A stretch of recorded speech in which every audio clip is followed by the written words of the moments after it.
Hi, everyone, and welcome. Thank you so much for joining us today. We're just going to give everyone a few seconds to migrate in from the waiting room. As you make your way in, please mute yourself and switch your view from gallery to speaker. If you're not sure how to do that, the team will post some direction in the chat feature.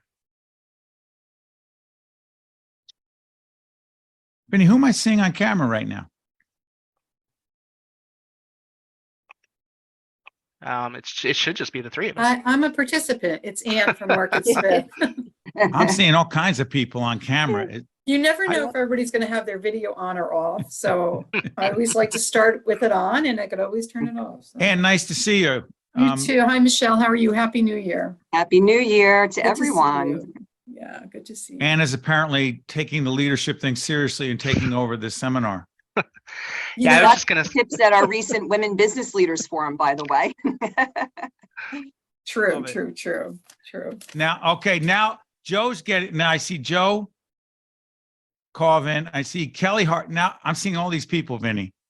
Yeah, I was just going to say, I don't see anybody in the waiting room anymore. So it feels like a good time as any to get started. Yeah. We're good. My name is Vinny Civitello. I'm the communications director at the New Jersey Business and Industry Association, and we are so glad you could make it for today's Lessons in Leadership event. During this session, we invite you to please place any questions you may have in the chat box. Steve and Michelle will be watching it as we move along, and they'll answer questions as appropriate. And now it is my pleasure to introduce you to our speakers. Steve Adubato is a broadcaster, author, and motivational speaker. He is an Emmy Award-winning anchor for programs airing on 13 WNET and NJPBS.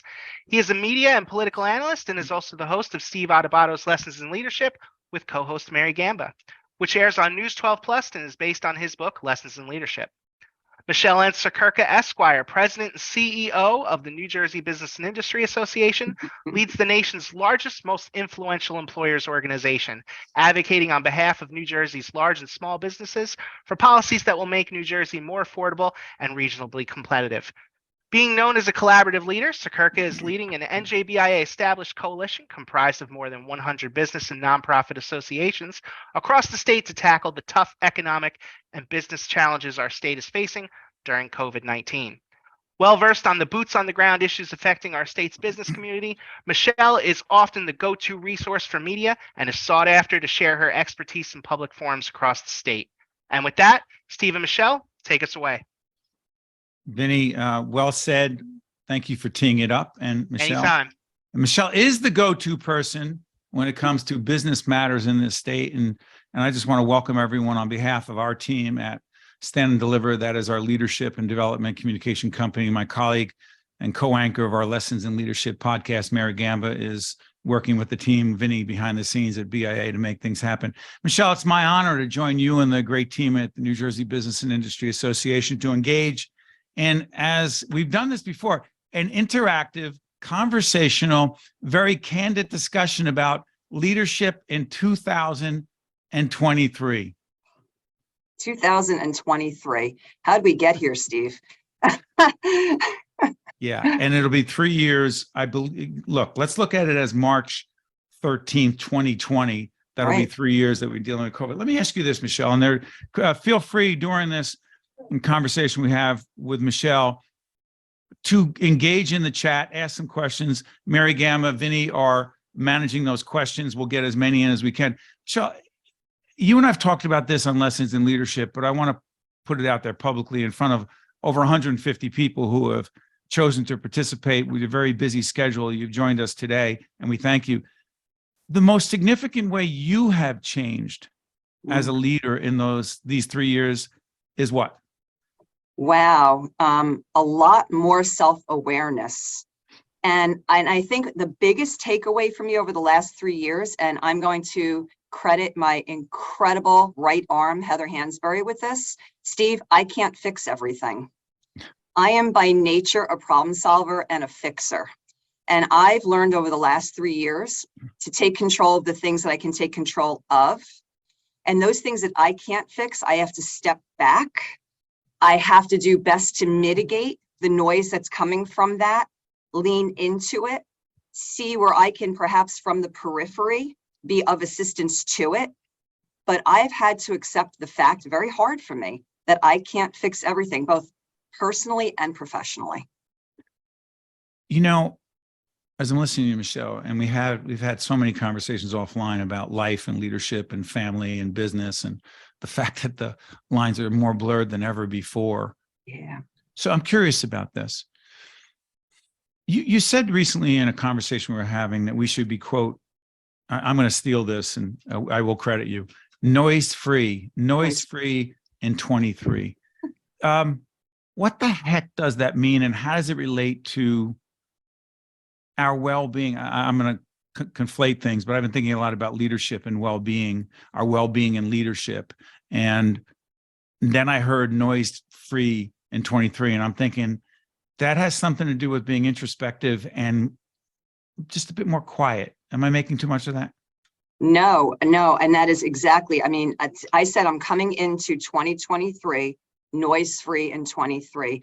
What I mean by that is we all can define what our noise is. So if you need a visual, we all love the Peanuts, right? Think of Pigpen and think of the dust that follows him around his dust bowl. To me, that dust bowl is the noise. And I need to cut through the noise so I can get back to being myopically focused on the things that I can control and move the needle on, and not let these distractions, this unnecessary noise, get me off my game. And I attribute all of that to what we've done here in leadership at NJBIA, right? It's the hedgehog. It's the Jim Collins hedgehog. My gosh, I've got Jim millions. Collins, good to great Jim Collins? That Yes, Jim Collins? Yes, What's good this? to great. Good to great. These are hedgehogs. I've got every type of them all over my office. There's like another one sitting back there. I got hedgehogs all over. The hedgehog is the animal that is myopically focused on its existence and understands keep your eye on your enemy, which is that fox that's always in the prairie trying to get him.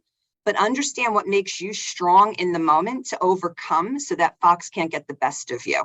And from a leadership perspective, what that means in strategic planning, Steve, it's the 3 concentric circles, right? Either individually or professionally. What am I most passionate about? What am I great at? And what drives the economic engine?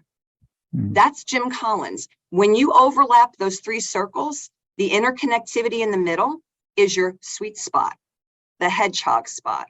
And when you myopically focus on that hedgehog spot, you keep your eye on the prize and you march forward. You know, you're quoting Jim Collins, who wrote an extraordinary book called Good to Great several years ago. And for those of us who do leadership coaching, Jim Collins is the best of the best. But it also struck me because I'm obviously doing this in this seminar with you in a library that we built in our home. We're fortunate enough to be able to do that. And I've got a whole bunch of leadership books around me. Trust me, Good to Great is in there somewhere. And I'll tell you why I'm mentioning this. Well, what's interesting is I've had many conversations with you where you are mentioning a new book that you came across, a concept. And so one of the themes in my book, Lessons in Leadership, you know, I can't imagine how it just got right there automatically. That being said, in a new book I've been working on with Mary Gamba for the last couple of years, we talk a lot about lifelong learning. And I don't want to turn this into a cliche, oh, leaders are lifelong learners. But my sense is in the last several years, we have turned inward in a way that hopefully is healthy, in that we're trying to be more introspective. We're trying to understand ourselves as leaders, our strengths, our opportunities to grow. But also, frankly, I'm reading more than ever. Are you? Yeah, absolutely. Absolutely. But I will say, well, we don't know it all. My big thing, like, I don't know what I don't know, number one. And number two, I don't have to reinvent the wheel, because chances are somebody out there already considered that thought in my mind. And number three, everybody has a different perspective, and I want to understand all the different perspectives. My kind of joke in the morning, which is not reading, but is listening, is I will listen to 2 different radio stations because I want to get 2 different perspectives. Classic example, go from Fox News to MSNBC, and you know that what's going on somewhere in the middle, right? Yeah. So about balance and about learning things. But Steve, on the reading path, you know, I will always say I've probably read every potential self-help book when I was a parent of younger children. My twins are now 31. I try to read as best I can the professional books that drive towards some either competency or issue that I want to reflect on or get from. But I balance my reading now. And I read off the grid too, because Really? I need refresh. I need downtime. I need to read a great John Grisham book, because I love Grisham as a lawyer, right? I love to read good fiction books, where I can, just and nonfiction, where I can just go and let my head be somewhere else, so that when I come back to where I need to be, I'm refreshed and I'm rejuvenated. You're listening to us right now. You're watching us right now. I'm Michele Siekerka, the team at the New Jersey Business and Industry Association, our team at Stand and Deliver, our leadership and communication development company. We decided to come together and engage in this 45-minute or so conversation around leadership in these very challenging times. And to Mary Gambit and Vinny, whatever questions you have, do not hesitate to let us know that you have them. Mary, you can either text me, let me know we have them, but I want to make sure we let everyone know there's an opportunity in the chat to ask a question of Michele. Myself will engage in conversation. Michele, follow up on this. I want to get a little more granular with you. I mentioned before, I've been thinking a lot about leadership and wellness. Now, it isn't just our own well-being and our own wellness as leaders, who's working out more, who's taking a walk, who's reading more, who's spending more time with family, our well-being. But there's another question, and I want to put on the table is, in these very stressful times, what are a couple of actions that we as leaders can and should be taking to promote the well-being of our team members? Now, for us, I'll be very candid, we have a 10-person team. We've gone all remote. All of our broadcasts are remote on our public television production company, along with our partners at NJBIA and WNET. We broadcast remotely. Our team is remote. Not every organization can do that. Not every business can do that. Some people are saying, come back into the office 3, 4, 5 days a week, whatever it is. What are a couple of actions that you have taken and you want to recommend to others to promote the wellness, the well-being of team members while we're still trying to be productive and make a profit? And the bottom line's right. Our people's well-being matters, please. Yeah, absolutely. Lean in and listen to what they need. Really listen to your workforce, engage them, and engage them one-on-one, not just as a group. I try twice a year. Our staff's about 32, give or take, right, FTE. I try at least twice a year. I started out monthly, quarterly, couldn't do that, right? But I tried, especially during COVID, to have a one-on-one with everybody on my staff. Number one, in a remote environment, I needed to look them in the eye. I needed to see them in their space, and I needed to understand the circumstances under which they were bringing their game to our company each and every day, right? And so, because when we sent everybody home a few years ago, and everybody talked about, oh, work from home, what really happened is we imposed our office into someone's home space. That's right. And remember how people were hiding behind their video? And I was like, no, I'm in your private space. If that's where your children are playing, or your cat is running, or your dog is barking, let it be. I've come into your home, right? But I have to listen. And so that one-on-one has been significant to me to understand, because when I can look them in the eye, because I can't walk around the building here and see them in their cube, I can see honestly and transparently if what they're telling me visually is if they're in a good place or not, because you can see the stress, you can feel the pain. So that's one thing. Connect directly one-on-one with your team. Maybe difficult for a really large company, but find a way to make it happen. And town halls are good, or smaller group if you can't get one-on-one, right? But try to make the effort. Walk the building like maybe you did before, and stop in and check on your teammates. It's really important. Number two, lead by example. If you are telling your staff, right, that they need to get off the grid, that they need to refresh, that they need to take their vacation time, because in COVID, as you know, people are like, well, I'm working from home, I can't go anywhere, I'm not taking vacation time. I said, take your vacation time, get a good book, or go binge watch a show, right? But if I don't show that I'm doing that, if I don't show that I take a day off to go take care of my mother when I have to, they're going to feel like they're guilty doing that. And so I think we need to set a standard for wellness and balance in the workplace. You know, and I see the questions coming in already. Mary, I'm gonna screw up this chat. Mary, we can hear you on the audio, and Mary or Vinny. Could you just tell us what that question is that's coming out in the chat? Go ahead. Yeah, Mary. definitely. Some people have actually pinned me individually as well. And one of them was talking about small businesses. How do they compete with larger companies who can offer hybrid or work from home environments? So how are our smaller businesses in New Jersey competing? I love that one. So Michele, let me take a little the twist on that. Has it not become, we lost last year about this time, one of the most talented people on our team that we didn't see it happening. And afterwards, Mary and I were like, what should we have done? What could we have done? Doesn't it make it, or does it make it more difficult if you're making decisions about what you expect, who needs to be in the office, when they need to be in the office, and others are saying, well, you could be all remote? Does it not make it more difficult to retain your most talented people if you're trying to make decisions? I know that's a loaded question. You're trying to make decisions that help the organization be productive and profitable, but at the same time, you're trying to cater to people and what they want and need, and that's all different with everyone. And then you're trying to retain the best people. I think there's a question there, and I'm not sure, Michele. Go ahead, no, I get it. I get it. I mean, this is the biggest thing right now for anybody running a company. And this is an organic process. We're not there yet, Steve. Okay. 3 years ago, we all went home. We thought we were coming back in 2 weeks. Then it was a year. Then it was 2 years. And then we came back in different ways, right? So number one, what works for your organization, your workforce, your culture, and the people who you serve or the product that you make, right? You got to have that strategic discussion of what's different and what's new and how do you deliver it best, and how does everybody who's a stakeholder in that win, right? Where's the win for your workforce? Where's the win for those you're serving or the product you're making? Any consumer who's out there, anyone who's invested in you and what you're doing, what does it mean to everybody, right? Look, you can't, if you're a retail company, guess what? Right. You're bricks and sticks. And that's all about innovation and reinventing your business model. I think we're going to come back to innovation later, right? Sure. But how do you better enable yourself to compete with a remote and non-bricks and sticks company?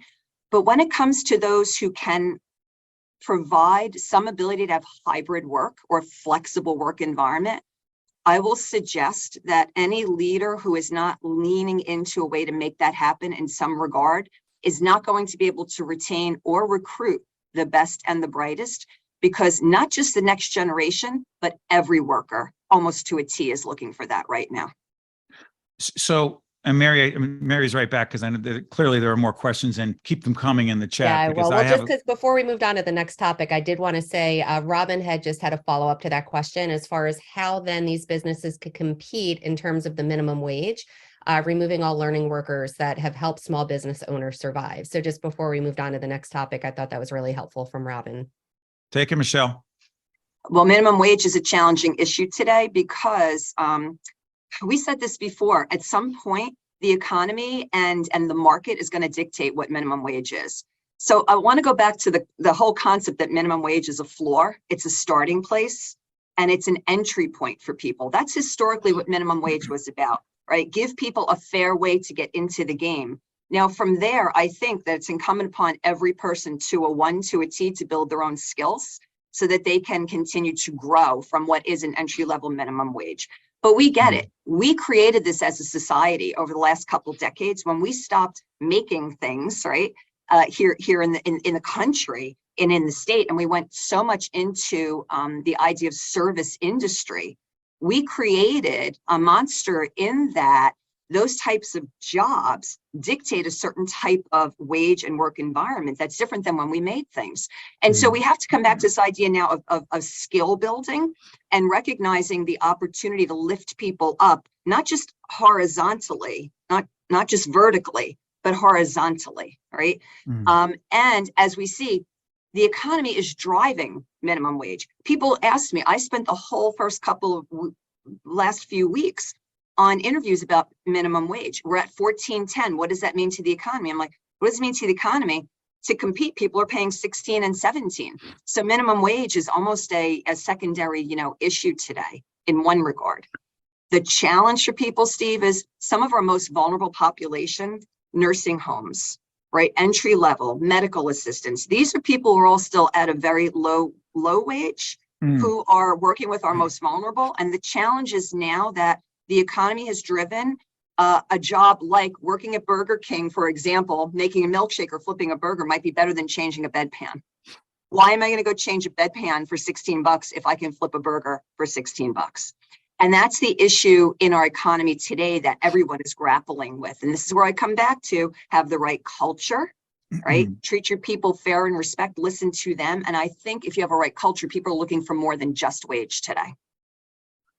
But not everyone's looking for the same thing. And it goes back to your point about spending one-on-one time with your people, with each person, because they do want different things. And someone said, I was doing a leadership seminar and someone said, I treat all my people equally. So I said, do you treat all your people equally? Yes, I treat them all the same. So I said, well, hold on one second. You treat them all the same, but they're not all the same. I know, but we have to treat so I said, no, I want to understand something. I'm a big fan of treating everyone fairly, but not equally. And I'll tell you what, like Mary Gamba, my colleague, I mentioned her a lot because she runs our Stand and Deliver company. She's a leader on our not-for-profit production company in cooperation with NJPBS, as I said. But Mary is treated differently than other people, and other people are treated differently than other people because they have different needs, they have different skills, they contribute in different ways to the company. And I'm sitting there going, why don't we just pay everyone the same? Why doesn't everyone have the same situation? Well, because they're all different, but you want to believe they're treated fairly. Real quick on this, because I want to talk about meetings, which, trust me, I'm going to go on a rant about we're meeting mania. How about this? I have this plaque I've been using. Hopefully everyone can see this. Yeah. Okay, we'll talk about that in a second. What's the difference between treating everyone equally versus treating everyone fairly? Yeah. Again, you summed it up rather well, right? It's all about understanding that, okay, it's understanding that person and what their needs are in their role and what they give to your organization and what they bring to the table. Yep. And balancing that with what the company needs. Now, let's be fair. I'm like you, right? I have 90% of my workforce working hybrid, flexible, remote, whatever you want to call it, okay? But I have certain operations people that they need to be here every day. And that's the job. So you choose that, right? Because that's the space you want to be in, or you say, I'm opting out of that type of job because I want to be remote. And then you got to flip your skills around and go look for something that you're going to be, eligible for. The challenge for the people who are in the buildings today, and I feel for this situation, I got maybe 4 people who are here all the time. Everybody else comes and goes. On any given day, I could have 20 people. The next day, it's those 4 again. Another day, it might be 2. Those soldiers who are holding up the fort back home, right? They're getting a little lonely. They're used to having a big workforce around them. And here they are, like, floating around the building a little bit, by themselves. And so we try to make sure that we're engaging them like they're in the Zoom world with us remote. Get them in meetings that's drawing in what we're doing in the remote world. Don't just say, hey, they're in the building. No, pull them into what's going on in our virtual world, as well. That requires a tremendous amount of attention, focus, being strategic, and being engaged. So let me do this meeting thing. But Mary, hold on. Mary and Vinny, I know there's another question. Before we do this meeting thing, I want to make sure we get as many folks into this conversation as possible. Mary, who do you have? Vinny, who do you have? Yeah, definitely. So it was just a follow up on the minimum wage. If it goes too high, it may put people over the income limits for social services, housing, SNAP, healthcare. So what thoughts do you have on that? Hold on. I'm going to make sure we book Michele for our State of Affairs public policy program. Seen every week on NJPBS and WNET. We'll do some of those public policy questions. I don't want to, Mary, Michele, give us a quick response to that, because and then I have another one as well. That is a leadership question, but it's also a policy question. And I want to make sure this is largely about leadership. Go ahead on that, Michele, real quick. Well, I'll just say on the leadership side, the challenge right there for a lot of people during COVID was that employees could make more on the extra federal subsidy that was attached to unemployment during COVID. As a leader, I had lots of employers that said, I got to do right by my employee and keep them out of work so they can collect unemployment and not call them back. You mean work the system? I know it sounds crazy. Well, you know what it was? A lot of the workforce was coming back and asking the employer to work the system, and the employer wasn't going to do that. Pay me off the books, do this, do that. Like, I'm not going to do that. Okay. But, am I going to say, okay, we'll wait 2 more weeks to come back because you're making $18 there and you're only making 16 here. And for the good of you, I'll let you collect that extra 2. That absolutely was going on. We're not going to pretend it wasn't. It was going on. Thank you for that quick response. Mary, what do you got? And then we're doing meetings. One more follow-up, totally different topic, succession planning in a hybrid remote workplace. How do you train your replacement if you're remote? And I think, Steve, you and I have talked about that as well. If you have younger people coming to the workforce, it's that much more challenging. So, yeah, Michele, I'm a huge fan of leadership development. Obviously, because it's also our business, we train and coach people in leadership development. But I also believe that if you're not developing people and they're not getting better, and you're not helping them to prepare to take on a bigger portfolio of responsibilities, and they're not elevating, then we're doing something wrong. So A, succession planning, how you do it in this environment, and B, are you actually planning, Michelle? I actually wrote a chapter in this new book coming out later this year on retirement. And I thought, why would I retire? I love what I'm doing. And someone says, yeah, wouldn't you want to chill later on? And I'm like, well, who's my replacement? Do you actually, I'm going to do this one first. You're shaking your head. Are you actually planning for your succession? As a good leader, you should be planning your succession each and every day. I don't want to go anywhere, Michelle. It doesn't mean you're going anywhere, but I hate to say this, Steve, but if there's some erratic bus that runs you over tomorrow, what's going to happen to your company? Right? So succession planning isn't just about taking the voluntarily leaving the organization. It could Stuff be crisis. happens. It could be crisis, and you never want to be in a crisis situation. As a good leader, you never want to leave your company hanging in a crisis situation. So, it's incumbent to always look and say, so where are the potential successors inside? What do they need to become the successor tomorrow if I get hit by that erratic bus? And if I don't have them, what is going to be the process to get somebody on board really quick? What's the contingency plan, right? You got to think about these things. Yeah, sometimes those are the things it's not fun. People, right? No, that's what would you call that? The tough stuff? That's the tough stuff. Yeah, what a great name for a book, Lessons in Leadership, the tough stuff. Where'd I get that? Yeah. So speaking of tough stuff, let's do this. And Mary and Vinny, don't hold back with questions. Don't even wait for me to ask for it, but I want to do this meeting thing. So I started talking about wellness before, and someone might say, well, what the heck? Why are meetings connected to wellness? And I'll tell you why. I was coaching a client one-on-one a few months ago, and it was this client, it was 4:00 in the afternoon, and this person was in the office, but it was her 10th meeting of the day. And I looked and I said, you look exhausted. And she said, well, I'm exhausted. It is my 10th meeting of the day. Here's my question. As leaders, I know what I believe, which is that we have too many meetings. We have too many meetings that go on too long. We have too many meetings that go on too long that should have or could have been an email. And sometimes the wrong people are in the meeting that don't really need to be in the meeting. And the cumulative effect of it is that we are exhausted from meetings, and then we got all of our other work to do in the meantime. Question here.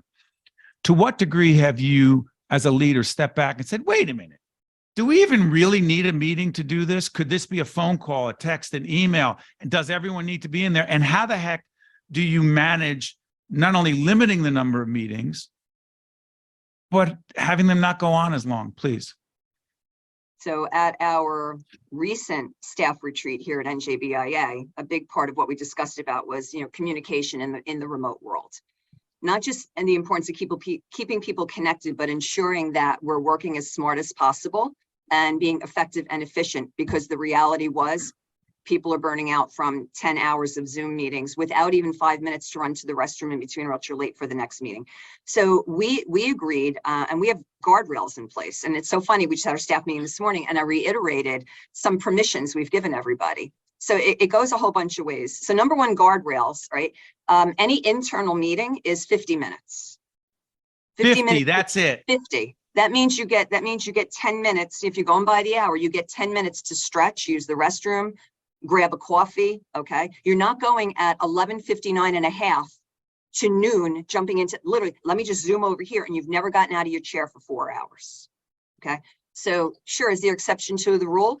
And then you ask permission. Hey, by the way, you okay for another 5 minutes, or you're backing up, you have a hard stop. Always ask, what's your hard stop? And make sure you leave people a little bit of sway in there, right?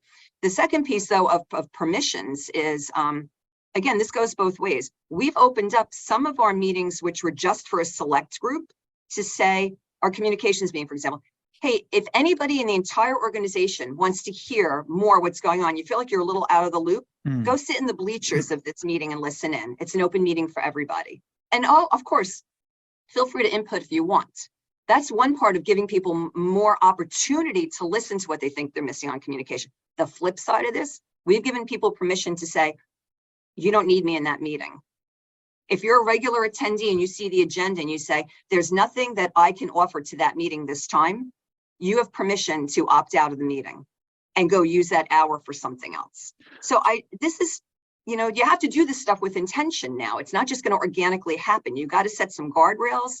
You got to have some transparency about what works and doesn't work. And then the last piece, Steve, is what type of communication for what type of way. What do you mean? When should you text? When should you email? When should you telephone? And when should you Zoom? Yeah. And we can all have an example of when we had the wrong method of communication for a particular dialogue that we wanted to have. So Michele raises a great point, and I want to stay on this for just a minute. So I've often asked my clients, our clients at Stand and Deliver, and by the way, if you want to log on to our website, it's stand-deliver.com, stand-deliver.com. And there are free articles, information, and also this particular webinar, whatever we want to call it today, will be posted in the next couple of weeks, as it will be on the BIA site as well. So I often ask my clients, our clients, Michele, why are you having that meeting? And they'll say, what do you mean? Well, you're meeting at Tuesday at 9 o'clock. Why do you have that meeting? And the response will be, well, because that's what we do every Tuesday at 9 o'clock. So I said, but yeah, but what's the purpose of that meeting? What do you mean, what's the purpose? It's 9 o'clock on Tuesday, we're meeting. And so this is what I say. You need to be more intentional, a word you're using, but also strategic.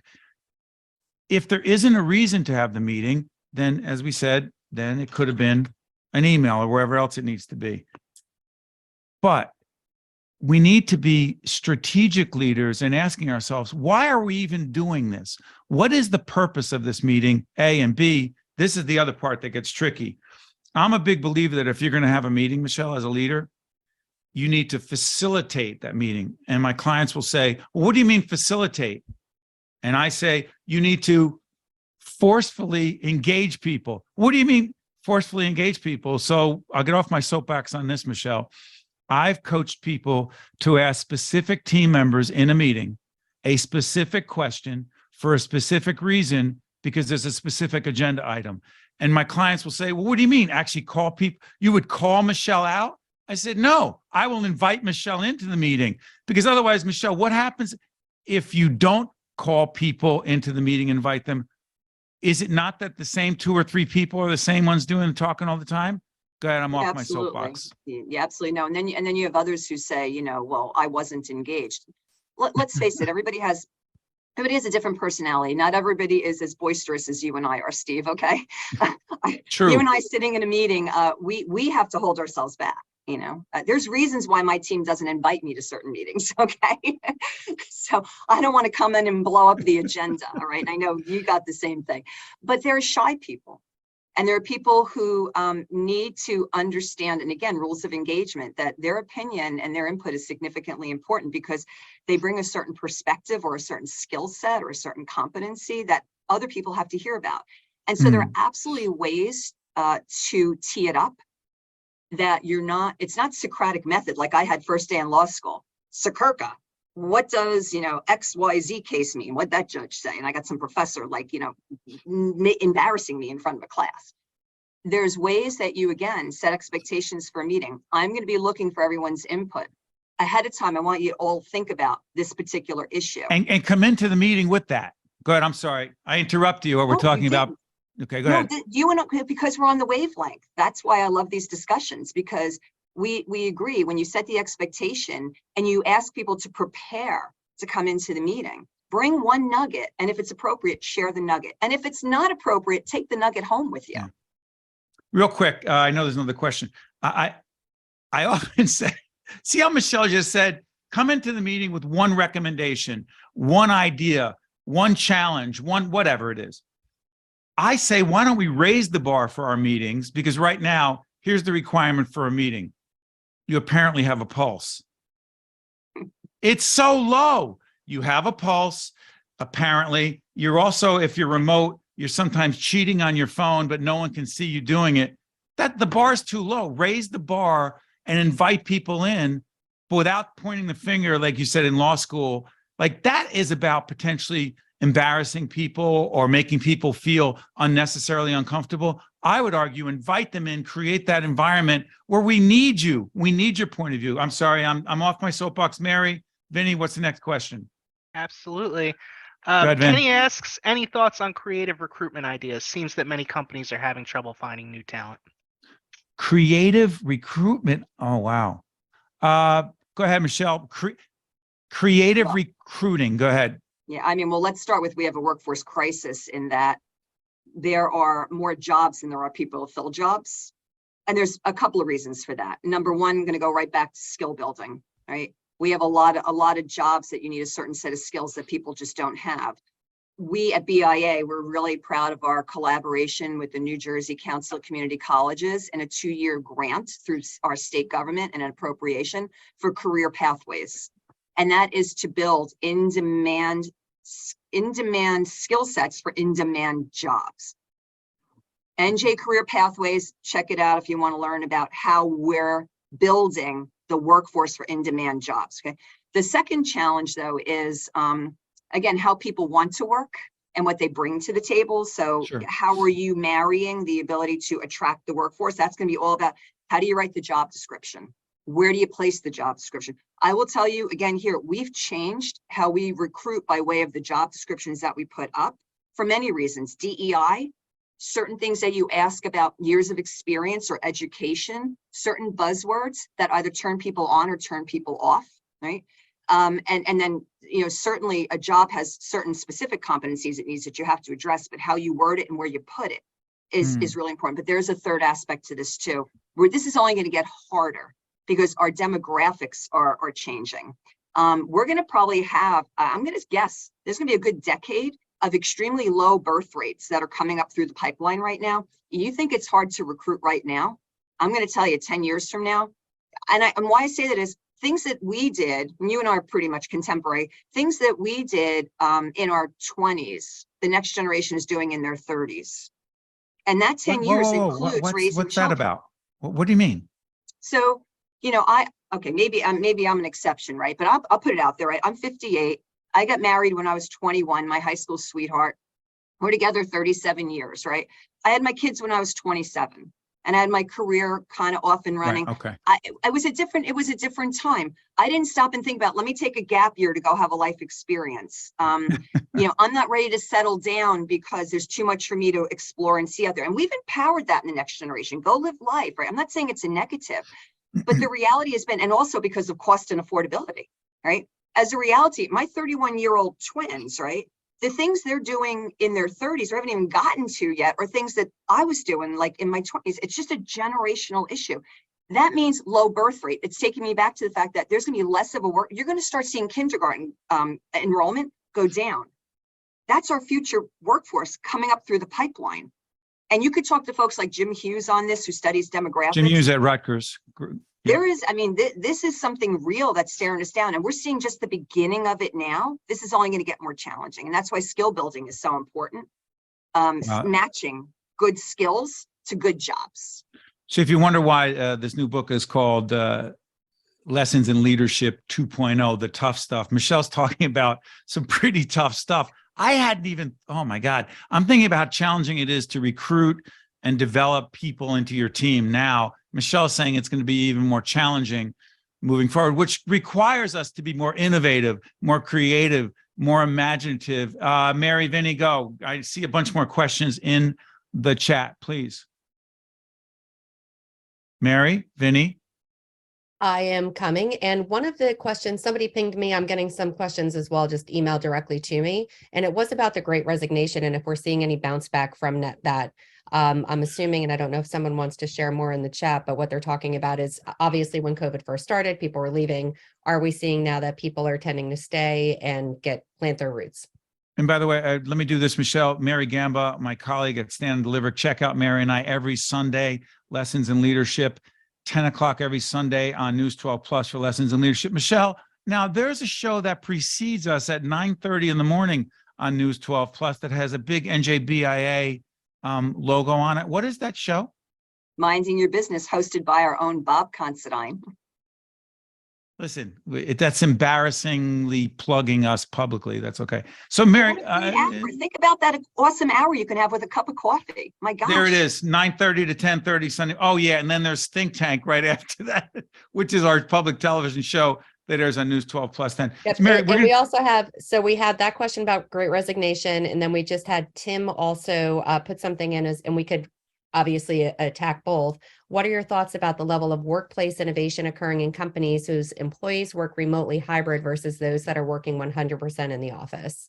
Okay, let's get a couple things going here. Yep. Michelle, let's do the innovation thing. All right. Innovating isn't an option. It's not, well, we're going to innovate or we're not going to innovate. I don't even understand that. We went from March 2020, literally within days. We were in studio in New York at our the WNET studio, the Tisch WNET studio, and you were in the NJ at the time, NJ TV, now NJ PBS, the studio in Newark. We had to go remote, and we pivoted along with millions of other organizations across this country. And we never stopped innovating. We changed our marketing strategy. We hired an outside firm to lead our marketing, and we changed our team structure, and we changed change and innovation is a never-ending leadership mindset. Is it not? 100%. 100%. You know, we live in a dynamic world that's changing, not even by the week or the day anymore. It's like by the hour. And so if you're not consistently staying 2 steps ahead, then you've fallen at least 5 steps behind. You know, we said very early on in COVID that any company that wasn't immediately thinking about how to reinvent themselves, how to rethink their business model, particularly I'll go back to, retail, Main Street. Restaurants. Restaurants. You can still be, and you have to be bricks and sticks. You're an experienced type of, company, if you will. But how do you marry that? The restaurants that made it were the ones that immediately got up a delivery system, that immediately found a way to take orders and have someone deliver them or have someone come and pick it up curbside, right? The ones that didn't do that were gone in 6 months, right? And then we empowered them too by saying, hey, get out of the 4 walls of your building and let's go back to sitting on sidewalks and things like that.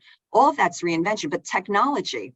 Embrace a technology system. I want to thank, publicly the EDA, because some of the grants there were for technology in small companies. Tim Sullivan and the team at the EDA, go ahead. Yeah, absolutely. And as we say, and look, I'll just say real quick, right? We do thank the governor, the administration, and particularly EDA for the programs that stood up during COVID.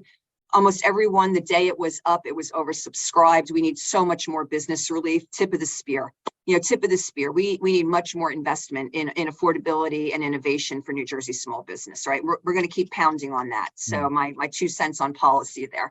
But reinventing and making the next best iteration of yourself. If you're not consistently thinking with the mind and spirit of an entrepreneur, with every day thinking of yourself as you're a new startup company, and what does that mean? And how do you stay 2 steps ahead to keep up with your competition? Like I said, you're going to fall 5 steps behind. Before we're going to wrap up in just a couple of minutes, because I want to practice what Michelle and I have been preaching, which is you don't run meeting into meeting. And I know folks, very often you'll have a 12 o'clock meeting, even though we should be having lunch, but most of us have a 12 o'clock. So we're not going to go to 11:59. We're going to end just in the next couple of minutes. But I want to end on this for you, Michelle. I mentioned before, we were talking about retirement. For me, I've never felt more engaged and interested in what we're doing and challenged and excited, blah, blah, blah, blah, blah. I'm sure there's some people who say, well, it's time to retire. But for me, it doesn't work, meaning I'm constantly challenged intellectually and otherwise. What keeps you as motivated as you are as a leader? Great question. I really like diversity in what I do because I can get bored pretty easily. And to that end, though, I am always looking for what's the next best slice of white bread, and how can I personally, individually, and with my organization take us to that next best thing. And so in that, I'm always creating a new goal. I've lived my whole life. I have the crystal ball approach. Where do I want to be in 5 years? What do I see in 5 years? And how am I kind of blazing the path there? I'm pretty intentional with things. So what keeps me motivated is I enjoy what I do. I'm very passionate about what I do. I have said this many times, Steve, if I wake up 3 days in a row, I give myself 3 days. If I wake up 3 days in a row, beaten down by New Jersey policy or my job, it's time for me to move on. I'll give myself 1 day. I'll even give myself 2 days. But that third day, I either need to get my proverbial SHIT together, or I got to hit the road because I am no good to my organization and the people that I represent. I am glad you haven't hit those 3 days, because your service, the work of NJBIA makes such a difference in this state. So let me just say, Michele, I'll give you the final word, but I'm going to say on behalf of our team at Stand and Deliver, and please visit our website. Everything is free there, meaning all the articles, all the information, stand-deliver.com. On behalf of Mary Gamba and my team, I want to say thank you to Mary and Vinny, everyone behind the scenes who made. Again, Michele and I are on camera right now, and we can't thank all of you enough for joining us. Over 150 participants today, but the people behind the scenes make it happen. So, Michele, I am honored to once again join you in this platform and have an important, compelling, and honest discussion about leadership, the challenges and the opportunities we have to be the best. We never stop learning. So I want to thank you and the great team at the New Jersey Business and Industry Association. You have the final goodbye and the final word, Michele, please. Well, thank you. I echo the spirit of collaboration and really, truly appreciate and adore what we have created over the last few years. And I think discussions like this, I mean, you and I, we tried it. We try to get raw. We try to tell it like it is. It's lonely at the top. You need to lean on people who are in your space who understand the challenges, but also who are hepped up on looking for the opportunities. We need to lift each other up, but when we've kind of fallen down a little, we need to lean on each other to pull us up. And I think that's what makes us stronger. But I say this collectively to the leaders of New Jersey. What an incredible business community we have here in the state of New Jersey, right? Great businesses make great communities. New Jersey businesses are the reason why New Jersey communities thrive and survive, not just during COVID, but all the time. And when I wake up every day and put my boots on the ground, I am incredibly proud of the business community that I get to represent. And of course, I just happen to have the pleasure and the privilege of being the leader of this awesome organization, right? The team that stands behind me is second to none. Those who helped to put this program on today are lobbyists, all our membership people, my operations people, my marketing people, New Jersey Business Award-winning magazine people, right? Our communications. I mean, I go on and on. So, Steve, the reason why this works is we have two amazing teams who get it, right? And we have the spirit of collaboration to make good things happen. I look forward to doing that in 2023 and beyond. Real quick, Michele, what is again 23? What noise? Noise free in 23. On that note, thank you, Michele. Thank you, everyone. We wish everyone all the best. Have a great 2023. All of us leaders who are learning every day and struggling to try to get better. Thank you, Vinny. Thank you, Mary. Hey, Vinny, go ahead. You're going to say the formal goodbye. Go ahead. Yes, and thank you, Steve. Thank you, Michele. Noise-free in 23, we could all benefit from that. Thank you for your insight, and thank you to our audience for joining us this morning. Don't forget, all of you will be receiving a recording of today's presentation. NJBIA will be launching a leadership series in 2023, so keep on the lookout for emails related to that. And by all means, feel free to register for events at njbia.org/events. So until next time, for Steve Adubato and Michele Siekerka, I'm Vinny Civitello, thanking you for being with us this morning and wishing you a great day. Take care, everyone.